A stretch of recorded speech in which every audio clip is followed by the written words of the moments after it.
Hey everybody, I'm the Rusty Mechanic, and today I'm going to take a look at Newage H3 Harry. This is a legend scale version of Prowl from the original Transformers G1 cartoon, and I picked this guy up from Shozi's store. If you haven't checked out Shozi's store, please go ahead and check out their website. They've got awesome customer service, excellent packaging, fast shipping, and I've got my very own reviewer code that you can use on their website. At the very top of their website, they have a bar that says, support your favorite reviewer. You can put my code Rusty in there. Doesn't cost you anything, just helps to support the channel.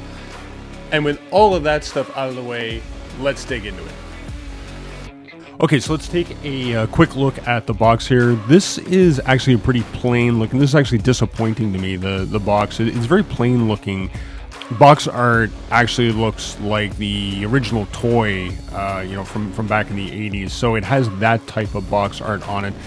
I kind of prefer when Newage has the actual artwork of the figure, of the character instead of the figure. And the rest of the box, I mean, this brown is very plain. These grid lines are very plain. It doesn't remind me anything of the original packaging like we get with some of the packaging with Newage. But nonetheless, there is a picture of both modes on the side. And then at least we do have the standard iconic picture on the back where they're taking a scene out of the original Transformers cartoon using the actual figures from their line. As we can see, we have David in the background here and Bumblebee, which I keep forgetting his name, it's Herbie, in the picture. Right, of them rolling through the city. Very neat picture. Again, I think I would have preferred something in the robot mode as opposed to the alt modes, but it is what it is. It is just a box, and that is as much as I'm going to talk about that.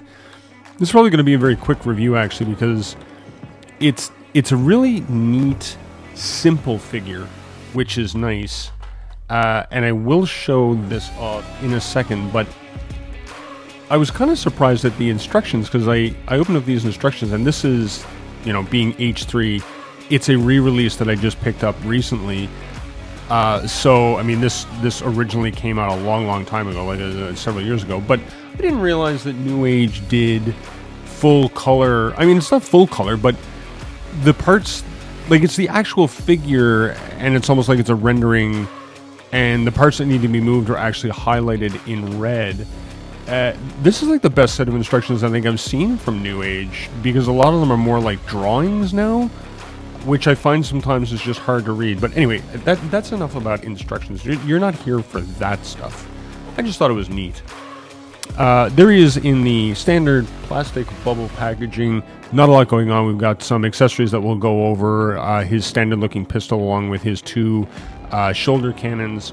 But let's dig right into the figure, and we can worry about the accessories afterwards. Actually, I guess we kind of have to do the accessories now because he doesn't look right without his shoulder cannon. So let's go ahead and take a look at those first anyway. Just bring them a little closer. There's not a lot of detail to them. They are painted. The black is painted. The silver missile cones, they are painted as well. Just a little bit of detail here on the edge. The back part of them is actually hollowed open. I can get the light to show. There we go. So it's just hollowed open. So it's very basic, but just enough details there to make it interesting. And it does go onto the figure very easily. The figure has these two peg holes just behind the head. So there is a left and a right, obviously. And I am actually putting it on backwards. So let's do that properly. So that little detail that's in the top of the shoulder rocket, goes up. Obviously, you don't want it with the hollow part facing down, and that is much better with the shoulder rockets on either side. When you take him out of the box, his legs are pegged together, so you can just go ahead and split them apart. It is just one big peg here and a smaller peg right there, that you just want to separate the legs apart, and then you have him just like that. Take a nice close-up look at his face sculpt. There is some really nice details going on here in the face sculpt, very well painted. We've got a helmet head with the iconic red horns on either side of the centerpiece and the forehead. Bright blue chrome eyes. It's the same color as the headlights here. And then the entire face is painted gray. And there is some details. There's nose and mouth and cheek details. If you get in close enough, I'm not sure if my camera will remain focused enough for you to see it. You'll just have to trust me. But there is some nice details in the head sculpt. It is a very recognizable head sculpt right out of the cartoon. Very cool details going on all throughout the chest, and it is fully painted with the exception of the gray on the legs here. This is just gray molded plastic. Same thing with the elbow joints and stuff like that, but the rest of it is painted. So I'll go into some more of the other details in the car mode. But we've got some details here in the pelvic area, the tail lights. I don't want to get into the car details. I don't want to take away from the car mode too much because the car mode is very, very nice. So I'll just show this off like this, and we can get into the car details because that's, again, it's really nice alt mode. No real gapping. Backpack is nicely tucked away from either profile on the side. There is like some gapping down the middle here, but it's not terrible. The doors are actually on a pivot, right? So you can angle these whatever way you want. Like I said, it's probably going to be a quick review because it is a simple figure, but it does look really, really, really nice. Like it's a nice looking figure. I really, really like this guy. We'll go over the articulation. So the head is on a ball joint, so that does mean that he can. It's kind of hard to see with the camera, but he can. So the head actually folds back as part of the transformation, so he can look straight up in the air. He can also look down a little bit. And of course, being on a ball joint means that the head can be angled slightly. And of course, it's 360 degrees, so we can rotate around. The shoulder cannons do get in the way, so it's easier just to flip them up out of the way, right? And then you can obviously manipulate the head whichever way you want. The shoulders are actually really cool because as part of the transformation, this part of the car, which is the wheel arches, pivots, which means you get a whole bunch of reach with the arms. So they do go all the way up as part of that. So you can go 90 degrees on the ball joint that's here in the shoulder, but you can also pivot it all the way up, which is nice. Being on a ball joint, of course, that means that the shoulder is 360 degrees. You can get the door out of the way so that you can swing the arm around. There is no bicep swivel, but you can pivot it on the ball joint for the elbow, so you get a forearm rotation. This is almost a double, so you can fold the elbow all the way up. There's no wrist rotation because it's a fixed hand. You also have no replacement hands with this, as you saw with the accessories. We do have a waist swivel. We do have an ab crunch, a very nice ab crunch, by the way. It is easily 90 degrees. We'll move down into the legs, and the legs go all the way forward. Legs go all the way back. Leg goes pretty much all the way out. There's a little bit of a hit here on the hip skirt that's here. This is a fixed, it's a fixed hip skirt, so it doesn't impede too much, right? You can still get the leg all the way out like that, so if you check my Instagram, I actually took a desk bot picture of this. You can see what the posability of this is. You can get the superhero landing pose out of this guy, which is pretty good for a figure of this size. Thigh rotation from the mushroom peg there. Knee bend well over 90 degrees. It's again part of the transformation because the leg does collapse into the back part of the car, so that's where you're getting that from. We don't have any type. Oh, sorry, we do. I'm going to get better at this, I promise. So we do actually have an ankle rotation in, no ankle rotation out. The foot and the side window does hit on the thigh here, which makes up the rear window, so you're not getting anything out. And just before we get into the transformation, we'll just take a quick look at his last accessory, which is his very iconic rifle, pistol, whatever you want to call it. This is also just molded plastic like his legs. It's the same color, same plastic. Lots of details in it though, right? From the barrel to whatever this rod is here, support rod, to the details that's in the body of the gun, the clip, if you will, right? The shoulder or the forearm brace. very nice details in it, even though it is just molded plastic, and of course it does just peg right into his hand. I will tell you that for some reason this is extremely tight, and it does take a lot of force to get it into the hand.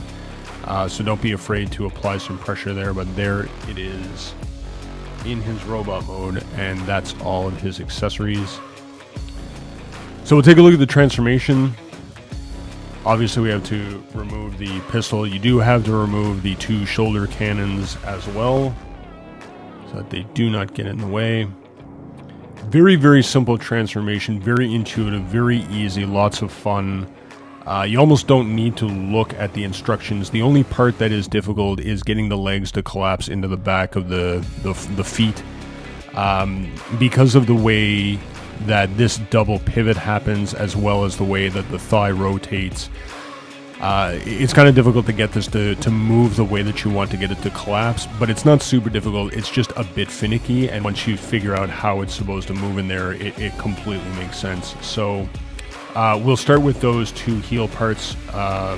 So you just need to rotate them up so that they are level with the bottom of the feet. You can go ahead and pin the 2 feet back together. I find that this helps when you're trying to get the legs to collapse. We need to rotate the torso around so that the top half is facing the back of the bottom half. Then you can fold the head back, and that's just to get it to clear. The front part of the car, or the upper torso, is pegged into the pelvic area here, so you just need to break that free. And it comes all the way up like that. You want to take the windshield or the roof, pull it back. There's 2 tabs on the top here that will peg into those 2 slots, so you can push that into place, which will lock the front, pretty much locks the front part of the car into the front windshield and the roof. We'll flip up the windshields for the doors. Get this arm out of the way. The doors are the very last part. The doors will lock everything into place. So we'll move on to the feet. So you actually want to rotate the, oops, that's what I'm talking about. So you want to rotate the feet so that it's in line with the rear windshield.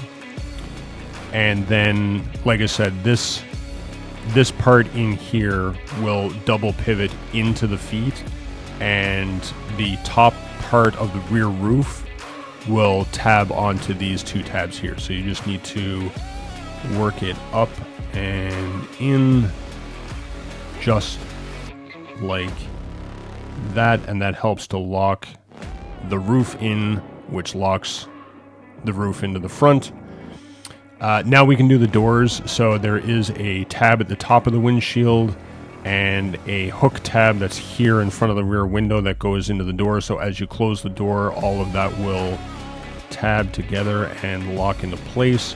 Sometimes you do have to play with the rear feet just to get it to line up. And you'll notice that sometimes this happens too. I noticed with the transformation is that, so that, like I said, this is the part that is kind of the most tricky about it, but it's minor movements to get it all to line back up. And then once you got it lined back up, then you can go ahead and close the other door, and again, it does pull everything together just like that. And then we can move on to the arms. So I typically work on the arms by pointing them forward, just so you can manipulate the forearm. So you want to rotate the forearm around and then flip the hand back. It doesn't fold all the way back, it just folds back at about 30 degrees. Do the same thing with the other side, like that.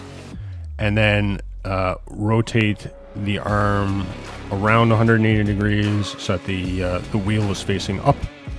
And then you just rotate. So the deal is that this tab here, if I can get the light to show, there we go. The tab that's there next to the hand actually goes into this slot that's basically underneath the roof, right next to the head.